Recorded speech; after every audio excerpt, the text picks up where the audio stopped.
Welcome to the True Story London podcast. I'm Michelle Toth.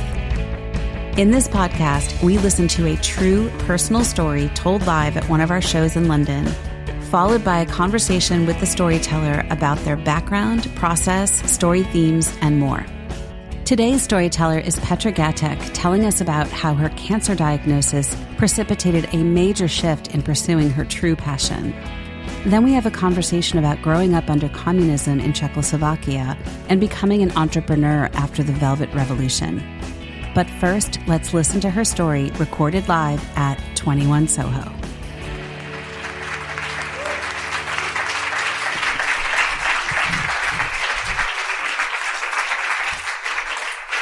Since I can remember, I've been always passionate about photography. I dream of becoming a photographer. But then my parents pushed me to more practical way, like the marketing and business. So I did. By 2018, I was entrepreneur running successful and rapidly growing destination wedding agency in Prague, where I'm from. Essentially making others people's dreams come true. But I lived in London, so I was traveling back and forth every weekend, all the time. I was always on the run, never enough time. I was barreling through life with a jet set, but high pressure job. All while I tried to be the best wife and a mother and a daughter and a friend and a boss and a sister with really no time for myself. One day I remember I was packing yet again to leave the family behind, and I felt discontent. I felt like, who am I? Ask for more from life. But I did feel really trapped, like riding on the train that doesn't stop, like I'm just waiting to crash so I can finally get off. Well, careful what you wish for. First, the medical doctor appointment. I expected like a quick checkup scan and running out of the door back to my busy calendar full of summer weddings. But no, the doctor saw something suspicious and had to take a biopsy to test. Second, my husband. While I was waiting for the results, I managed to escape to a kids-free weekend in Lisbon. And after a long time, we had a time to talk. And after all these years, he said, well, that's not really the marriage I signed up for. I was never there. So he suggested for me to take a year off. So I was rushing back to Prague thinking like, how on earth I can take a year off? A few days later, I got a phone call from him in London saying he injured his Achilles and he has to sit with his leg up for 3 months. So I was so preoccupied with what was happening, like his injury, my crashing workload, my state of marriage, that I forgot about the results. So I was firm and calm when I went to pick up the results and meet the doctor again. And he said, well, you have aggressive type of triple negative breast cancer. And our best advice is to start tomorrow. Wow, the train did crashed. So we had 24 hours to figure out a plan. It was me with the life-frightening diagnosis in Prague and my husband sitting with his leg up at the corner of our kitchen in London. So the silver lining of that is that my father-in-law is a surgeon. He is the head of surgery in hospital and his specialty is breast cancer. So with his help and guidance, I started really the second day. And it was a drug called, commonly known as a Red Devil. And I carry on with the chemotherapy for 5 months and then follow with surgeries for 6 months. So here you go. That was my year. And after that, it was a year since I was diagnosed. I received finally the news, like I'm clear from cancer. The treatment is over. And everyone around me said like, wow, that's great news. Let's go back to normal. But did I really want it to go back to normal? I had no idea that the hard part is just starting. Nobody really talked about life after cancer. But I felt conflicted as I've been taking already enough of me time and so much support I received from my family and friends. So I started to taking care of my mental health. I was seeing a therapist, and she helped me to remember my passion for photography. So I pick up the camera that was gathering dust at the corner, and after all these years, and I started taking photos again. I started taking pictures of another female breast cancer or cancer survivors, and soon a spark of sense of purpose in me to support other women to find their purpose. So I did what I knew the best. I established another business, another brand called Gato, and my mission is to empower women to show up confidently in front of a camera and also support other female entrepreneurs with powerful personal branding. So that's my story, how I reset my life and I found my purpose. Now, statistically, I think I'm probably not the only one in this room who had to face the diagnosis of cancer. And my heart is with you. But I have a question for all of us. How many of us, without a reason to pause, without a reason to rethink, are really asking the hard question, do we really live the life we want? How much would it take to pursue your true passion? Don't wait for the train to crash, to take a chance. Thank you.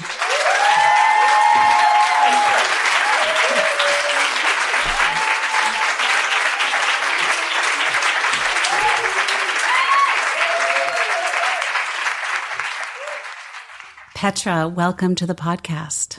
Hello, thank you very much for having me, Michelle. It's been a little while since you told your story live. How does it sound hearing it back? Wow, still emotional, and it was great to listen it again. Yeah, thank you. How is your health now? How are you doing? It's very good, and I'm in a complete remission, and it's been 4 years now. Oh, fantastic. That's amazing. Still, it has to be challenging to go back to that time. Yes, definitely. So thank you so much for sharing your story initially and then also being willing to talk a bit more about it because I'm so interested in some of the themes that you raised. I'm curious, so you grew up in the Czech Republic in Prague. I'm just wondering, what was life like for you growing up in Prague? Yes, I'm from Prague, and I grew up there just till the year of 6. And then I grew up in Denmark, actually. My father worked for Czech government, for the business department, and he worked there. But it was a different life that you can imagine, like expat life. In that time, we had to live in the community of Czech and Slovaks only, on the closed door.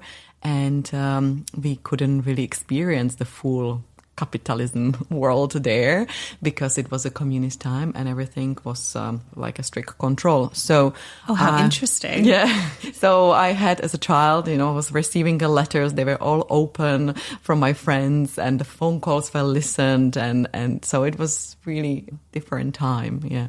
Oh, fascinating. Because I was so curious about your business background and being an entrepreneur and starting multiple small businesses. And I was wondering where that came from. Because you mentioned that your parents had this desire for you to pursue something practical, not photography, your passion, but something practical. I grew up in the times where any development or incentives were punished. You were supposed to be just equal everyone. So my parents grew up in the time, the whole life, most of their life, they lived in the communist time. There were no opportunities, basically. So once it opened up, when I was 14, we had the Velvet Revolution and the regime changed.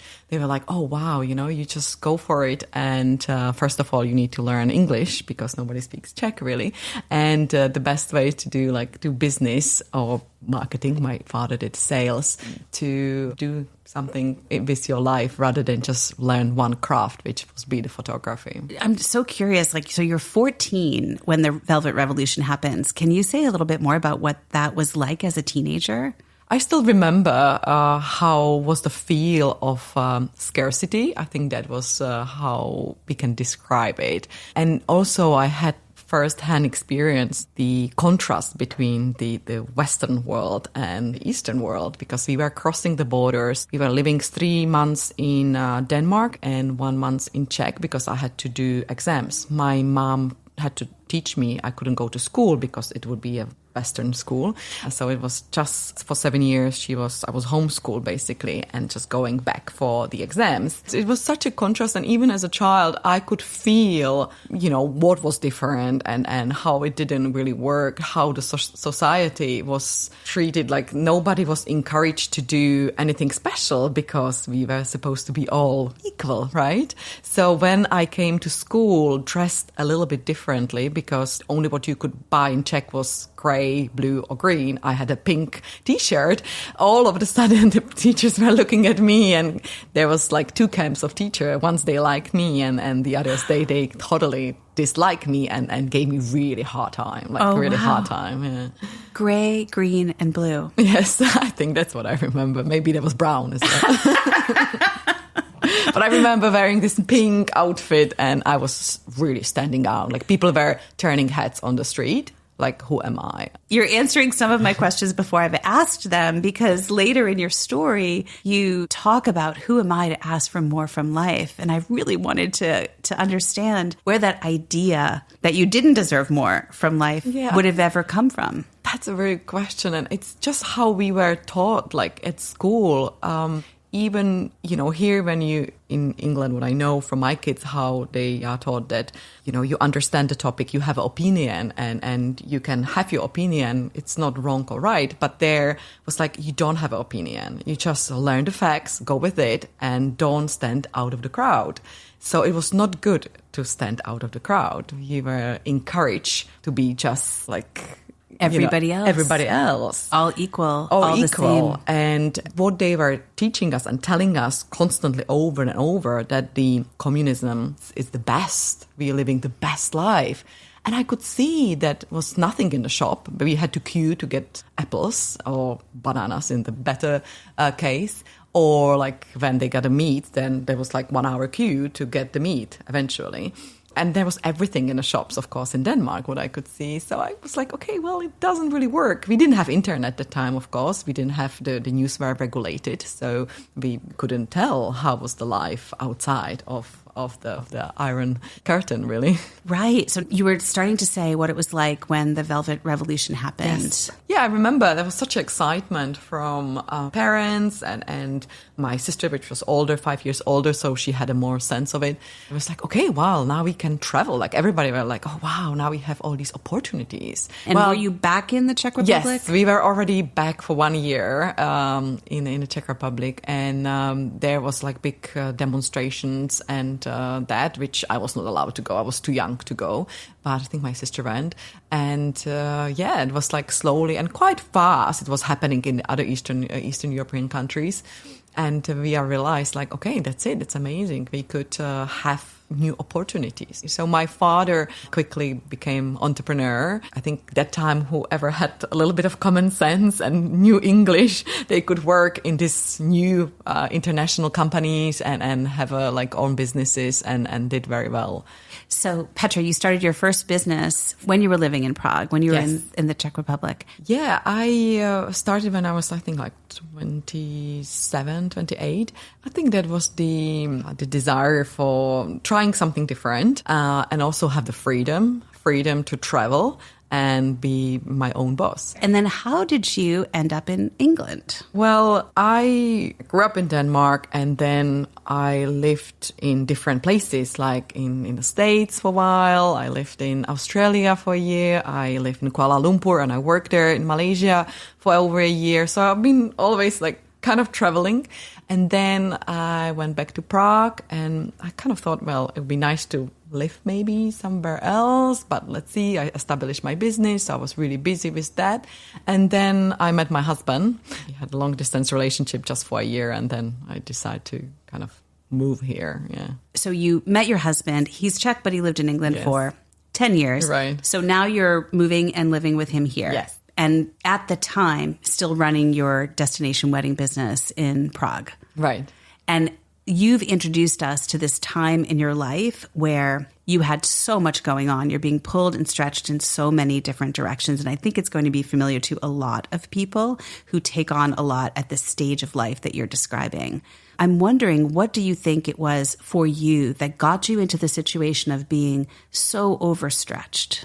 For me, it was this hyperachiever of trying to do everything, and the new role of being a mom that I was probably not ready. Nobody prepared us for that, right? So I was entrepreneur, mom, wife, and all these roles I had, and I wanted to be good in all of those. But that is not clearly possible. And I didn't want to face the fact that I can't do everything. I think that was the problem. I think that when you think about all of these obligations, like family and career and friends and running so hard in all of those directions, and the idea that you just want it to stop, and you had that metaphor, that imagery of the train, you're on this careening train and you're just waiting for it to crash. I so can relate to that feeling, and I don't have kids. So I can only imagine running the business, trying to be in a relationship, going. Now you're a mom and you're just like, it's all coming. Yeah. The wheels are coming off the train. Right. And then your husband says to you, this is not the marriage I signed up for. How did that hit you?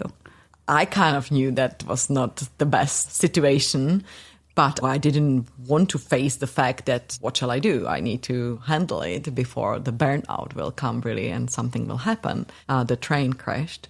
So, I was happy that he said that we talk about the problems, but I had no idea how I could take a year off, basically. Did it just feel totally impossible, the idea of taking a year off? Oh, yeah, let's try. But I had no idea how. You had mused in your story and said, who am I to ask more from life? And we talked about like where that came from and what you were thinking about earlier in your life. But I'm curious, do you feel differently now having been through this life-changing experience? That's a great question. Yes, certainly I do. And I've done a lot of work like therapy and I had a great coach. And I think for me to go through this, like, okay, what are my values? What is my purpose? What is my why? What I do, why I do it? It was so important to understand and find the balance, kind of, and also say, okay, what is my priority? I don't want to work at the weekend anymore that I used to, like for 10 years, I worked every weekend in the summer. And I want to be with my family, with my husband. And that really changed for me. And I think one thing that what I understood finally, that I can do anything, but not everything in the same time. So I finally learned that. And to your question, like, who am I to ask for more? I am happy now to ask for more. I think I deserve it. And I'm happily married and a beautiful family and a job that it's something that fulfills me and it has own purpose. And I think it's such a big thing in our lives when we figure out that us having more, asking for more, wanting more of life doesn't actually take away from anyone else. Exactly. There's actually room and space for everyone to pursue what they want, especially if they sequence it, especially if it's not, as you say, all at the same time. Exactly. Yes. But digging into what's most critical to us at any given time. And I have to imagine, like you said, your family is a focus at this stage of their lives. And I believe that we can all have more. There is, as you said, there is a space for everyone to be happy and do what they want. But I think we need to start within ourselves first. So, Petra, you had a seemingly innocent doctor's appointment. You thought it was a regular doctor's appointment, and you get this startling news that you have a very serious form of breast cancer and you need to start treatment immediately. That, for me, when you told your story and when we were preparing for your story, that just struck me as so serious. Like the idea that it's not tomorrow and it's not the next day. It's as soon as humanly possible. You need to start this treatment. And it was pretty serious because the type of cancer I had is a triple negative cancer, it's a very aggressive type. And in younger bodies, it progressed faster. So for me being younger, then it was disadvantage. And they said the best really is to start now. Okay, tomorrow, the latest. So I understood it's like serious. And we had 24 hours really to set up a plan because I was in Prague. My husband was in London. He couldn't walk. He was sitting in the corner in our kitchen really with his leg up. And then we had to figure out about the kids and what we're going to do. So 24 hours. But I think many people probably relate in this situation like this. You just put yourself on autopilot. You just think like step by step. You just think about how you're going to sort it in the next few weeks. And there's a certain clarity that comes when something is so serious. Like everything that's not relevant falls away and you can focus on the goal. You had this incredibly fortunate circumstance of a father-in-law who's a breast cancer surgeon. That's sort of a startling coincidence in and of itself, or a stroke of good fortune, silver lining. Where was he based at the time? He's in Czech Republic, and yeah, I don't know if it's a coincidence or it was meant to be, but his expertise is breast cancer, but he's also doing a science in this topic. So he's been doing lectures and talks around the world for this topic. So wherever I went in Czech Republic and I told my name, they kind of knew that, said, oh, that's coincidence that your father-in-law has this expertise. Yeah. That must have been comforting to have that kind of guidance, or was there anything challenging about that? I think it was comforting to know, but you know how it is, every doctor will tell you they don't want to treat their family. So he would recommend the best experts, but it was good that I could talk to him about that, yes. So Petra, when I first heard this story, you taught me something really important, and it was the concept of being cancer-free, so now you can, quote unquote, go back to normal. And you mentioned that this was a really common reaction from people, sort of the idea that, whoa, glad that's over. And they're really quick to want to put this difficulty behind you when for you, everything has changed and you're not done processing the experience because your life has to be different going forward. I'm just wondering what you took away from the aftermath of after your treatment when you were in remission and wanting to stay there. What are the things that you needed from people that they were or weren't able to provide? Yeah, I think there is not enough talk about life after cancer. There is a lot of talk about how you managed going through the cancer and, everything around that. But once you are put in the remission, what happened next? And I can't blame people because I didn't know myself. I expected to okay, well, I should be fine now. But I didn't know that for me, the hardest part really opened up after that. And now I'm on a mission and I'm taking some talks and being a guest on a podcast like this to share the message that, it's so important to talk to people even after cancer, to let them lead the conversation and ask them how they feel. To think what I found from other cancer survivors, they are ready to talk about the struggles usually afterwards, but they feel we have already bothered our family and friends with all our diseases for all this long time. There is no space for us. But that's the important part, really, mentally, to go through it, because it usually hits you after. Like what we spoke about, like when you're going through it, the focus is clear. You have to focus on the treatment and getting through everything you need to do to get healthy again, to get yourself into remission. After that is when the reality of your life has changed. You've survived this incredible scare. Now what? Yeah. So are there examples of people who've done that particularly well in your life? Yeah, I think some friends, they were nice and they said, like, what do you need? How do you feel? Or just like, let's go for coffee and talk. And they gave me a space, like, okay, that space is for you now. You can tell us everything, which was really nice. And I think even during the treatment, people don't know how to behave. So often they say, oh, hey, if you need us, let us know. But you never ask for help. It was much better if somebody offered like a specific help, say, okay, we take your kids to a cinema so you can have 2 hours, you can just have a free time. Or it happened in Prague that when I was ill, I was alone in the flat. People just dropped me a dinner or they just came and left warm soup. So it was like really nice gesture, like really like a specific task. It's just to listen and I know often it's like, okay, well, it's done. We don't want to talk about it now.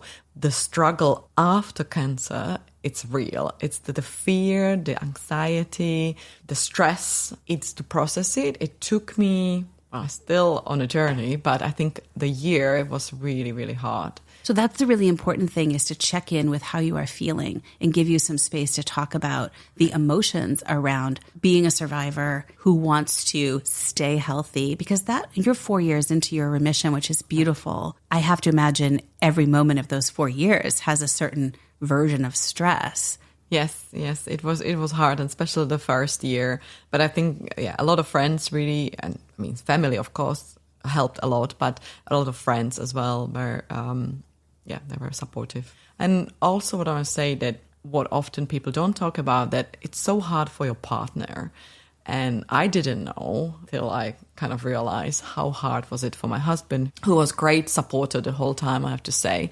It was hard, and nobody acknowledged that it must be hard for him. So we both then went through a therapy separately, and it was the best thing that we could do, just process the feelings. Individual therapy let you come together more strongly as a couple. Yes, in the absolutely. aftermath. Because I think there is actually some statistic that a lot of couples don't make it through cancer treatment because it's such a heavy pressure.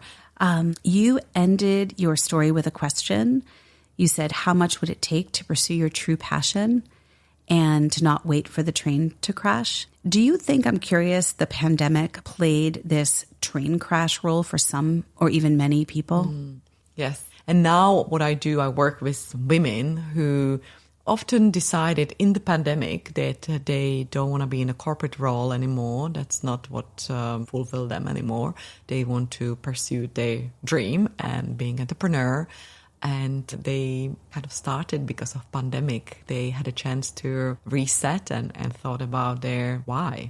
I often called it the great pause. The pandemic was so hard for so many. For some of us, it created a break from an intense life and forced us to reevaluate and think about things differently. And it's opened up a lot of people changing careers, leaving careers. It's been an extraordinary shift. And Petra, you now have multiple businesses that are geared towards helping people, and as you said, especially women, passion. And I just wanted to ask overall, how is it going? And in pursuing your own purpose, have you been able to get more from life than before? I definitely feel now in a good place that I have found my why, my purpose, and I have moved more from the photography. I still do photography, but I do more of the mentoring for personal branding and really help women to find their purpose, the brand foundation, and how they can communicate it and to be more visible. Because often what is a problem is women to have the confidence to be visible and share their message. So that's what I'm helping now, and I've been starting doing talks and workshops, and it's really makes me happy. And you're also brilliant at it.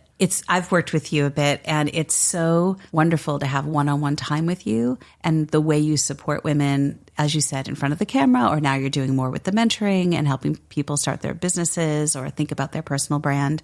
It's really remarkable to see. When you were preparing your story, you had to conquer some fear about getting up and speaking publicly. Is speaking publicly something you're generally comfortable with, or was it different because it was your own story? Before I did presentations, and it's easy because you speak about something else, not about yourself. And there's the fear, of course, to share the story. I think it was it is the personal story, so to being judged maybe. But I think now I overcome that. That I don't mind. But in the moment, I think it is the case for a lot of people that when you tell your truest story, you do wonder how it will be received. Exactly. How will people see you, experience you, as you said, judge you? And it's vulnerable. It is. It's a moment of bearing your soul, your experience. And it's a big thing to do. And it's a big gift to others. So I feel so grateful to you for you having done that and shared a really inspiring story so other people can learn through your experience and not have to have their own personal trains crash before they get off and start doing things a little differently. Yes. So thank you so much for sharing. Thank you so much for having me. I appreciate that. Thank you.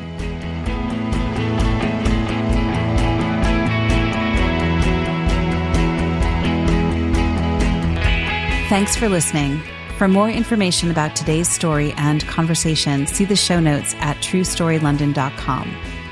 And if you like what we're doing and want to sponsor us, you can do that on our website too. The True Story London podcast is hosted by me, Michelle Toth. Our producer is Ellis Ballard. Our theme music is by Sea Noise. Live recordings were provided by Laughing Around and recorded at 21 Soho. And just one more thing. Please subscribe and rate us at your favorite podcast platform. It really does help, especially since we're a new podcast. Thanks, and we'll see you for another episode soon.